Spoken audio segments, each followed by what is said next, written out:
네, 뉴스 신세계 오늘도 헬마우스 임경빈 작가와 함께합니다. 어서 오세요. 안녕하세요. 예, 오늘 뉴스 만나보기 전에요. 네. 자랑 좀 할까요? 제가 잘하는 거요. 오늘 아니, 뭐 제가 오늘 올해 들어선 첫 번째 청취율 조사 결과가 나왔습니다. 좀 전에 오프닝에서도 잠깐 들으셨습니다만 저희 권스페이 뉴스 아이킥이 15.6%. 또 압도적인 수치로 전체 라디오 청취율 1위를 기록을 했습니다. 다 헬마 덕분입니다. 예. 어떻게 뭐 빵빠레도 한번 이렇게 해주셔야 되는 거 아닙니까 이거? 예. 그런 거 없습니다. 자, 있네요. 있습니다. 예. 오, 축하드리고요.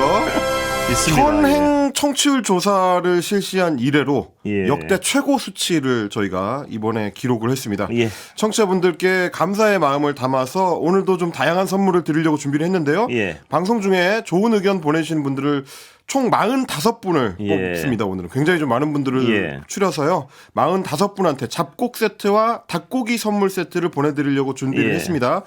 문자번호는 샵 8001번, 짧은 문자는 50원, 긴 문자는 100원의 정보 이용료가 들고요. 스마트 라디오 미니 메시지로도 참여가 가능합니다. 오늘 저희 뉴스사이킥의 어떤 집안 사정으로는 굉장히 파격적인 선물 혜택인데요. 이거 다 도와주신 겁니다. 예, 여성시대에서 여성시대와 또 정오의 희망곡 이런 여기 계신 분들이 그래 한번 나눠드리라고 도움을 주신 겁니다. 어떻게 보면 이제 방송사에서도 큰 경사니까요. 이분들이 또 관대하시고요. 그렇습니다. 오늘 또 이제 뭐 저희보다는 좀 격차가 좀 있긴 하지만 오전 프로그램. 김종배의 시선 집중도 10%를 그렇습니다. 넘는 수치로 전체 라디오 청취율 2위를 기록을 했습니다. 10.6%. 그리고 중요한 거는 저희가 15.6이었나요? 약간? 그리고 10.6%. 이 10% 넘는 시청률을 가진 유일한 두 가지 프로그램이 MBC 라디오에 있다고 합니다. 그렇습니다. 청취율 조사 사실은 이제 청취자 여러분들께서 저희를 청취율. 제가 시청률이라고 제가 TV 기자 출신이라서 자꾸 청취율입니다. 그러나 요새 뭐 유튜브로 보는 분들이 많아서 시청률이라 해도 어색하지는 않는 것 같은데요. 그만큼 우리 청취자 여러분께서 많은 응원을 보내주신 덕분이라고 생각하고요. 더 열심히 대단히 감사합니다, 여러분. 고맙습니다. 자, 뉴스 들어볼까요? 네, 뭐 말씀하셨던 대로 헌법재판소가 윤석열 대통령에 대한 탄핵 심판에 추가 증인 채택을 했습니다. 오늘 오후에 발표를 했는데 한덕수 국무총리, 홍장원 전 국가정보원 1차장 그리고 조지호 경찰청장을 추가 채택을 해서 이 사람들에 대한 증인 신문은 오는 20일 열리는 10차 변론에서 이뤄질 예정입니다. 그러면 18일에 9차 변론 기일이 잡혀 있고요. 그리고 20일에 추가로 10차 변론 기일이 잡혀서 이제 새 증인을 대상으로 이제 신문이 진행이 됩니다. 증인 신문은 한덕수 총리, 홍장원 전 차장, 조지호 경찰청장 순서로 이제 진행이 될 텐데 한덕수 총리하고 홍장원 전 차장 같은 경우는 윤석열 피청구인 측에서 증인 신청을 했습니다. 그리고 조지호 청장 같은 경우는 국회 측과 윤 대통령 측이 이제 동시에 신청한 증인이긴 한데 조지호 경찰청장 같은 경우는 이미 두 번 증인 채택이 됐었는데 건강 문제 때문에 두 번 다 불출석을 한 상태고 세 번째 채택입니다. 그리고 홍장원 전 1차장도 지난 4일에 이미 헌법재판소에 나와서 증언을 했었는데 그 이후에 윤석열 피청구인 측에서 계속 좀 문제 제기를 했습니다. 특히 8차 변론에서는 증언의 신빙성이 의심된다. 이 사람한테 한 번 더 물어봐야 된다라고 지속적으로 요청을 했고 그래서 평의 끝에 추가 증인 채택을 한 걸로 지금 보입니다. 그리고 한덕수 총리에 대해서도 역시 이미 증인 신청을 헌재가 한 차례 기각을 한 바가 있는데 윤석열 피청구인 측에서 계속 요청을 하는 거를 이번엔 받아들여서 출석시키기로 했습니다. 그런데요. 윤석열 피청구인 측에서는 20일 날은 출석이 불가능하다면서 기일 변경 신청한 거 아닙니까? 이건 어떻게 되는 건가요? 22일에 어쩌면 이 10차 변론 기일이 마지막이 될 가능성이 높은데요. 이 날짜를 좀 다른 날로 바꿔달라라고 변론 기일 변경을 신청을 했습니다. 20일에 윤석열 피청구인의 내란 우두머리 혐의 첫 번째 형사재판 공판 준비 기일이 예정이 돼 있는데 그래서 또 이 출석이 좀 어렵다. 그리고 추가로 20일에는 구속 취소 신청을 지금 해놓고 있는 상황인데 구속 취소 신문도 진행되기 때문에 대리인단이 탄핵 심판까지 다 종합적으로 대응하기가 좀 어렵다 이런 취지의 이제 주장을 하고 있습니다. 물론 뭐 헌재 재판관들이 기일 변경과 관련해서 논의를 해봐야 되겠습니다만 일단 오늘은 아직까지는 뭐 기일 변경 해줄지 여부를 결정을 하지 않았고요. 예. 아마 다음 변론기일, 그러니까 18일에 기일 변경 여부를 결정할 가능성이 좀 높을 것 같습니다. 국민들이 우려하는 것은 자꾸 이러면서 어떤 심판 일정이 미뤄지는 거 아니냐는 것 때문에 자꾸 우려를 하는 건데요. 오늘 일단 이제 22일까지 10차 변론기일이 잡혔기 때문에 예. 통상적으로는 변론기일이 이제 20일에 존결이 된다고 하더라도 그 뒤에 이제 결정문을 작성하는 기간이 한 예. 2주 정도로 좀 추산을 하거든요. 예. 지난 두 차례의 대통령 탄핵 심판 때 이제 박근혜 같은 경우에도 한 10여일 정도가 걸렸고 예. 그리고 이제 노무현 전 대통령 같은 경우도 뭐 보름 정도가 걸렸기 때문에 두 사례를 종합해 보면 한 2주 정도 아마 이제 결정문 작성 기간이 있지 않겠느냐. 그러면 3월 초인가요? 그렇습니다. 그렇게 되면 이제 3월 초가 되는 거고요. 예. 만약에 지금 이제 피청구인 쪽에서 주장하는 것처럼 한번 변론기를 연기를 해서 뭐 그 다음 주 화요일까지 뭐 예. 진행이 된다고 하더라도 역시 마찬가지로 이제 2주 잡으면 3월 초 조금 길어지더라도 이제 3월 10일을 전후한 시기쯤이 예. 되지 않을까 좀 예상은 되는데 물론 뭐 법률 전문가들마다 의견은 조금씩 다릅니다. 뭐 조금 좀 오래 들여다본다고 하면 2주 이상 걸릴 수도 있는 것이고 예. 짧게 잡으려면 또 뭐 선고 관련된 결정문을 쓰는 게 그렇게 오래 걸리는 기간은 아니고 이미 어느 정도 작성을 시작했을 거기 때문에 뭐 열흘 안에 나올 수도 있다. 뭐 이런 여러 의견들이 있기 때문에 날짜를 딱 특정해서 예상하기는 좀 쉽지는 않습니다. 그 사안이 너무나 분명한 사안이라서요. 이게 과연 어떤 미룰 만한 상황인가, 또 미루는 게 과연 국가를 위해서 도움이 되는가, 뭐 이런 어떤 지적들은 많은 건 분명한 현실인 것 같습니다. 오늘도 예. 이제 변론기일 관련해서 제가 이제 통화해봤었던 그 변호사 같은 경우는 이게 이제 법률적으로 봤을 때 특히 헌법재판이라는 어떤 특수성으로 봤을 때는 두 가지 증거만으로도 결정을 내릴 수 있긴 하다. 하나는 CCTV 영상을 통해서 확보가 된 그렇습니다. 국회에 군인들이 침탈하는 장면이 담겨 있는 증거. 그 나머지 하나는 국무회의가 제대로 열리지 않았다는, 그래서 회의록조차 없다는 그 사실. 예. 두 가지만으로도 결정을 할 수 있긴 하지만 어쨌든 현직 대통령에 대한 탄핵 심판이기 때문에 최대한 좀 신중을 기하기 위해서, 그리고 이제 다른 것도 아니고 여권을 중심으로 피청구인의 대리인단까지 지속적으로 헌재의 어떤 권위를 흔들려고 예. 하는 시도를 지금 하고 있기 때문에 뭐 정치적 결정을 이미 내려놓고 진행하고 있는 거 아니냐, 이런 비판을 좀 계속 쏟아내고 있는 상황이라 여러 가지를 좀 종합적으로 고려해서 가능하면 이제 피청구인 측의 의견을 좀 반영해 주려고 신경을 쓰는 것 같다. 뭐 이런 얘기들이 좀 많습니다. 그럼에도 불구하고 어떤 이 재판 자체보다는 재판소의 신뢰성을 훼손시키려는 어떤 시도들만 계속 이어지고 있고 지속적으로 이어지고 예. 있죠. 이런 상황에서 과연 심판 일정을 미루는 것이 국가 안정을 위해 도움이 될 것인가? 뭐 이 부분은 분명히 한번 짚어봐야 될 것 같습니다. 오히려 헌법기관에 이제 권위만 실추되고 예. 국가적 혼란만, 국민들의 어떤 혼란만 좀 키우는 것 아니냐라는 걱정도 있습니다. 그렇습니다. 사실 어제 저희가 전해드렸던 예. 문영배 헌법재판소장 권한대행에 대한 어떤 마타도어들, 흑색 선전들이 좀 수위를 좀 넘어서고 있고요. 수위를 완전히 넘어섰는데 오늘 한 줄. 네, 뭐 어제 사실, 예. 저희가 소개해드렸던 집권 여당의 무책임한 논평, 예. 대변인 명의로 나온 공식 논평이 가짜 뉴스에 기반하고 있었다는 사실이 확인이 됐습니다. 어제 저희도 이제 그 내용을 소개를 해드렸었는데 예. 하루 지나서야 오늘에서야 이제 사과 논평을 짧게 아주 냈습니다. 짧게요. 누구도 잘 모르게. 예. 그렇습니다. 이런 식의 행태가 계속 이어지도록 방치하는 게 맞느냐, 그렇습니다. 뭐 그런 고민은 좀 될 것 같습니다. 예, 그 사실 확인하는데 적어도 어제면 충분히 그 발표한 지 한 1시간 이내에 충분히 사실 확인이 가능한 어떤 단순한 사안인데요. 그걸 하루 동안 그 뉴스가 떠돌게 해놓고 오늘 아주 누구도 모르게 한 줄 툭 사과한 행태. 그렇습니다. 이게 과연 공당의 행위로서 과연 정당성을 인정받을 수 있을까? 정말 심각하게 의심할 수밖에 없는 상황입니다. 그리고 사실 예. 엄밀히 말하면 이 사실관계 확인은 온라인 공간에서, 그러니까 인터넷 커뮤니티 중심으로는 어제 오전에 확인이 끝난 내용이었습니다. 그렇죠. 예. 뭐 관련해 가지고 이 사진이 관련 사진이 왜 합성인지 여부까지도 인터넷 커뮤니티를 통해서 이미 확인이 된 내용이었기 때문에 논평이 나오던 오후 시점에서는 정리가 된 일이다라고 다들 이제 인식을 하고 있었고 실제로 경찰이 내사 착수했다는 기사까지 나온 상태였거든요. 알고도 그렇게 했을 가능성을 배제할 수 없는 것 같아요. 그렇습니다. 그 부분은 좀 의심할 수밖에 없는 것 같습니다. 예. 자, 어제까지 좀 나오던 얘기인데요. 대통령이 탄핵 심판 전에 하야할 것이다. 이런 어떤 하야할 가능성을 배제할 수 없다. 이런 분석 기사들이 가끔 등장했었는데 아니라고 오늘 부인을 했죠. 이게 예. 이제 조선일보 예. 출신의 조갑재 TV 대표를 맡고 있는 조갑재 씨가 어제 YTN 라디오에 출연해가지고 이야기를 한 내용 때문인데요. 윤석열 대통령이 전격 하야 성명을 발표할 가능성이 새로운 좀 변수로 부각되고 있다라는 이야기를 한 겁니다.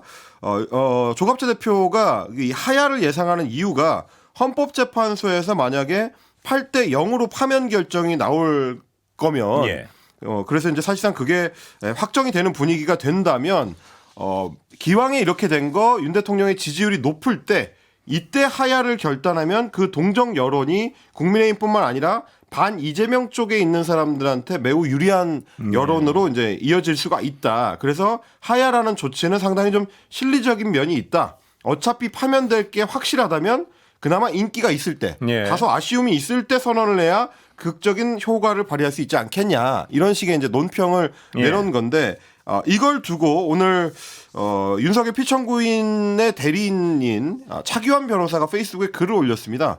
대통령 변호인단의 일원으로 단호하게 말하건대 이런 것은 전혀 검토한 바도 없고 그런 말을 꺼낸 사람도 없는 것으로 알고 있다. 이렇게 얘기를 해서 이제 선을 그었습니다. 물론 이 사안이 실제로 지금 탄핵 심판으로 넘어가서 선고 기일만 앞두고 있는 상태에서 하야하는 것이 법리적으로 가능하냐 뭐 이런 것까지도 이제 따져봐야 되는 문제이긴 합니다만 그만큼 여러 정치적 가능성을 두고 보수 진영 내에서는 좀 갑론을박이 있는 뭐 그런 상황입니다. 지금 말씀드렸던 것처럼 이제 조갑재 대표 같은 경우도 윤석열 피청구인에 대해서 상당히 좀 비판적인 의견을 최근에 이제 방송 출연해서 많이 이야기를 했었는데 그럼에도 불구하고 이제 보수 진영이 뭐 다가올 조기 대선에 어떻게 대응할 것인지에 대한 어떤 고민의 결과로 뭐 아마 이런 의견들도 이제 개진이 되고 있는 것 아닌가 뭐 그렇게 보이는 거죠. 아이디어 차원에서 제기한 거다. 뭐 이런 생각이 듭니다. 그렇습니다. 뭐 여당 내에서도 이 의견을 아주 진지하게 받아들이는 것 같지는 않고요. 그리고 최근에 이제 윤석열 피청구인을 접견했거나 뭐 이야기를 전해 듣는 정치인들의 이제 전언으로 봤을 때도 이른바 이제 전의를 불태우는 데 있어서는 별로 이제 달라진 것 같지 않았다라는 얘기가 많았기 때문에 그만큼 본인은 확신을 갖고 이제 탄핵 심판에 임하고 있다는 거라서요. 뭐 하야 같은 가능성을 뭐 염두에 두고 있는 것 같은 분위기는 아니었습니다. 그런데 이 조갑재 대표의 이 얘기는 보수 진영, 특히 지금 여당의 중심이 되고 있는 보수 진영, 윤석열 대통령을 끊임없이 지금도 비호하고 껴안고 가려는 이 상황 가지고는 대선은 불가능하다는 어떤 위기의식을 가진 사람들이 여러 가지 아이디어 차원에서 여러 가지 어떤 제안을 하는 것 같습니다, 보면. 그렇습니다. 뭐 어떻게 보면 이제 며칠 전에 조선일보의 김대중 주필도 본인의 칼럼에서 비슷한 언급을 한 적이 있는데 결단이 필요하다라는 취지의 이야기였거든요. 같은 맥락인 것 같습니다. 그렇습니다. 전부. 자, 마은혁 재판관 임명 촉구 결의안 본회의 의결했죠? 네, 오늘 본회의에서 야당 주도로 의결이 됐습니다. 헌법재판소 재판관 마은혁 임명 촉구 결의안을 이제 채택을 했는데 일단 국민의힘 의원들 같은 경우는 이 결의안이 부당한 결의안이라고 반발을 하면서 표결 직전에 전원 퇴장을 했습니다. 그래서 결의안 채택에는 168명의 의원들만 참석을 했고 전원 찬성으로 오늘 의결이 된 상황입니다. 자, 민간인 노상원 씨의 수첩이 자꾸 어떤 폭로가 되는데요. 그 내용이 너무나 끔찍한 내용이 많아서요.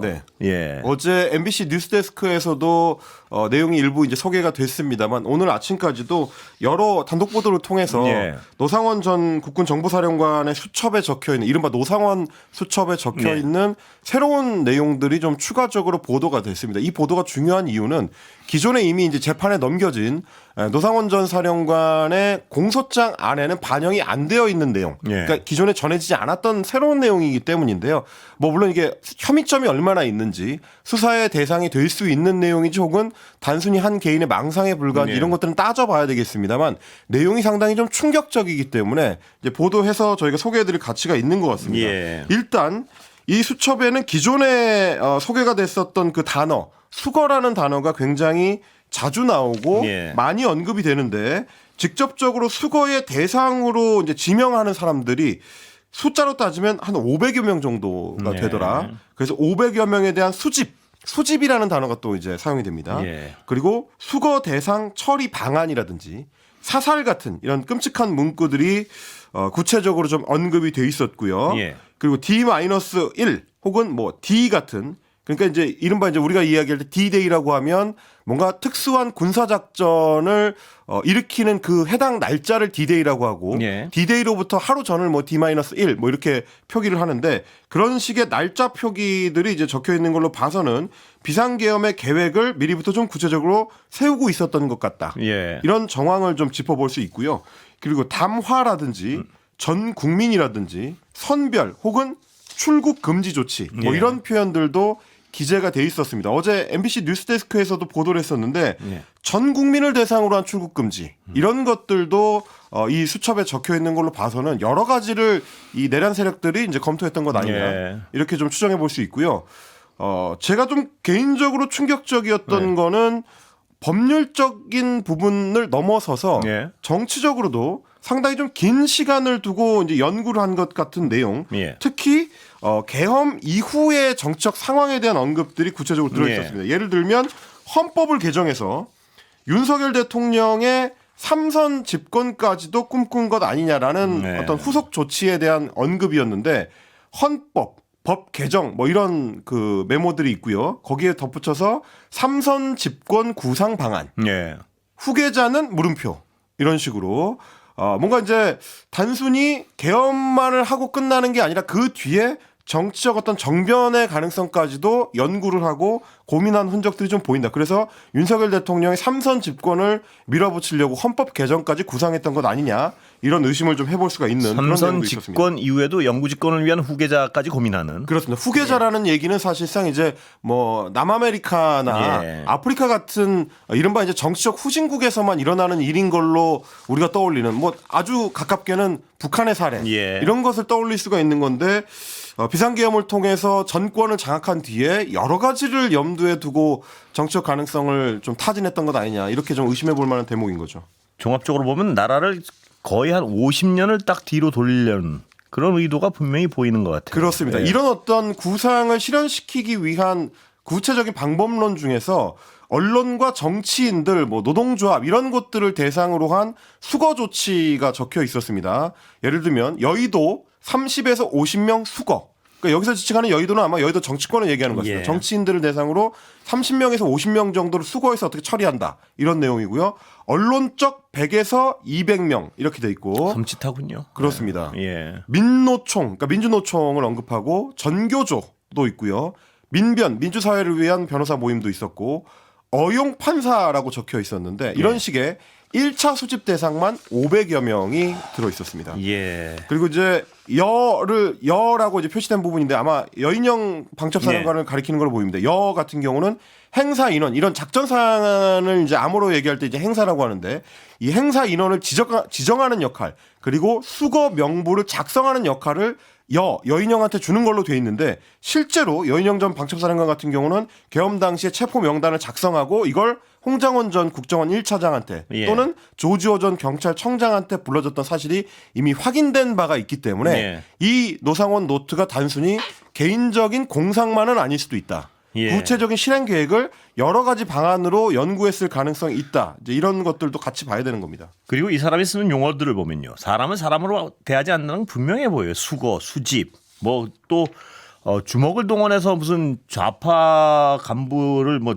분쇄시킨다. 좌파 놈들을. 그렇습니다. 아주 정말 아까 말씀 해방 직후나 혹은 1950년대, 60년대 우리나라 상황을 굉장히 어떤 흉내내려는 듯한 그런 모습입니다. 자, 수첩 얘기 좀 더 해볼까요? 노상원 예. 수첩에 적혀 있는 수거 대상도 상당히 좀 광범위한 걸로 드러났는데요. 예. 뭐 기존에 알려졌던 것처럼 이재명 민주당 대표나 권순일 전 대법관이나 예. 뭐 조국혁신당의 조국 전 대표나 뭐 이런 분들은 물론이고 문재인 전 대통령의 이름도 있었고요. 유시민 작가의 예. 이름도 있었고 이준석 개혁신당 의원도 이제 포함이 돼 있었고 그 외에도 다양한 정치인들은 물론이고 대령 화살표 해병대 수사단장이라고 표시가 돼 있었습니다. 이건 예. 아마도 최상병 순직 사건을 수사했던 이제 박정훈 전 해병대 수사단장을 가리키는 걸로 예. 보이고 예. 그리고 방송인 김재동 씨라든지 예. 유명 축구 선수 출신인 이제 차범근 전 감독 예. 이런 인물들도 수거 대상으로 분류가 돼 있었습니다. 예. 그러니까 굉장히 광범위하게 어떻게 보면 이제 이런 어떤 일종의 모임이나 논의에 참여하는 사람들이 거의 뭐 자기들끼리 이름을 불러주면서 계속 받아 적는 것 같은 그런 느낌을 주는 주관적으로 싫은 사람은 막 넣고 뭐 이런 느낌이에요 보면. 거슬리는 사람을 다 집어넣은 거 아니냐라는 수준의 이야기를 좀 드릴 수가 있을 것 같고 여기서 A급으로 자기들끼리 이제 분류한 대상에는 그룹별로 묶지 말고 섞어서 수집소에 보낸다라든지 그러니까 이 사람들 용어가 수집소 무슨 사람을 표현할 때 폐기물처럼 표현한단 말이에요. 그렇습니다. 이게 이제 물건 다루듯이 이제 표기가 돼 있습니다. 이 사고의 어떤 그 잔인함이 용어에서도 여실히 드러나고 있어요 보면. 그렇습니다.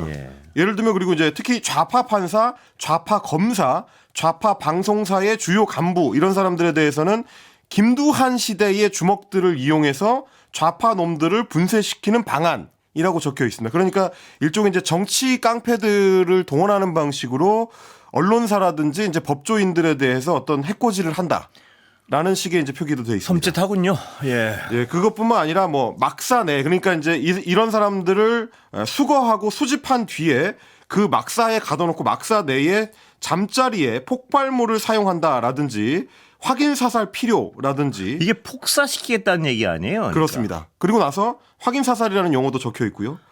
교도소 한 곳을 통째로 수감해서 음식물, 급수, 화학약품이라는 식으로 여러 가지 어떤 살해 계획이나 해코지 방법들로 보이는 그런 문구도 적혀 있었고 이런 사람들을 수용할 장소도 구체적으로 적혀 있었습니다. 일명 수집소라고 이제 체포 장소를 명칭을 지었는데 옴리, 현리, 인제, 강원도 화천, 양구, 울릉도, 마라도, 전방 민통선 쪽 이런 곳들 그러니까 사람의 손이 잘 닿지 않거나 전방 쪽으로 이제 몰아넣는다라는 이런 취지가 있었고 그리고 북한과 접촉해서 북한을 이용하겠다라는 방법론도 적혀 있었습니다. 이게 바로 외환 의혹이죠? 그렇습니다. 이게 외환 의혹인데 비공식 방법이라고 하면서 무엇을 내어줄 것이고 북한 접촉 시에 보안 대책이 필요하다. 그러니까 북한한테 이런 수거한 인물들에 대한 처리를 부탁을 하고 그 다음에 북한한테 뭔가를 주면서 사실상의 이제 입막음을 한다. 그래서 외부 용역 업체에서 어뢰 공격이라든지 NLL 인근에서 북의 공격을 유도하거나 아예 북에서 납포 직전 격침시키는 방안 등등 북한을 끌어들여서 외환을 가장한 주요 인물들에 대한 살해 계획 같은 것들을 구상했던 것 아니냐. 이렇게 좀 의심해 볼 수 있는 대목들입니다. 아까 임 작가도 잠깐 말씀하셨지만 이 노상원이라는 자의 망상에만 그친 것이 아니고 이 계획들이 어디까지가 과연 구체적으로 준비됐는지 이건 철저한 수사 대상인 것 같습니다. 보니까. 기억하시겠습니다만 사실 이제 그날 소위 이제 결심 지원실 합참 내에 있는 별도의 방에서 윤석열과 이제 김용현이 회의를 하고 난 뒤에 윤석열 피청구인이 나가고 나서 김용현 전 장관이 혼자서 노상원하고 통화를 했다. 이거를 이제 보좌관이 이제 증언한 내용이 있지 않습니까? 거기서 상원아 여기서 어떻게 더 하냐라는 얘기를 한 걸로 봐서는 사실상 이 계엄 사태, 내란 사태의 배후 조종자 내지는 주요 협력자가 노상원 전 정보사령관인 걸로 보이는데 그러면 과연 이런 개인적 메모로 이제 그칠 수 있었을 것이냐? 적어도 김용현 전 장관하고 어떤 논의하는 과정에서 이런 얘기들이 공유됐지 않았을까? 라는 의심을 해볼 수가 있을 것 같은데 일단 검찰은 이 메모가 상당히 파편적으로 기재가 돼 있어서 해석의 여지가 많고 그리고 노상원 전 사령관이 작성 경위를 함구하고 있기 때문에 아직까지는 따져봐야 된다라는 입장입니다. 철저한 수사가 있어야 될 것 같습니다. 여기까지 듣겠습니다. 임경빈 작가 수고했습니다. 고맙습니다.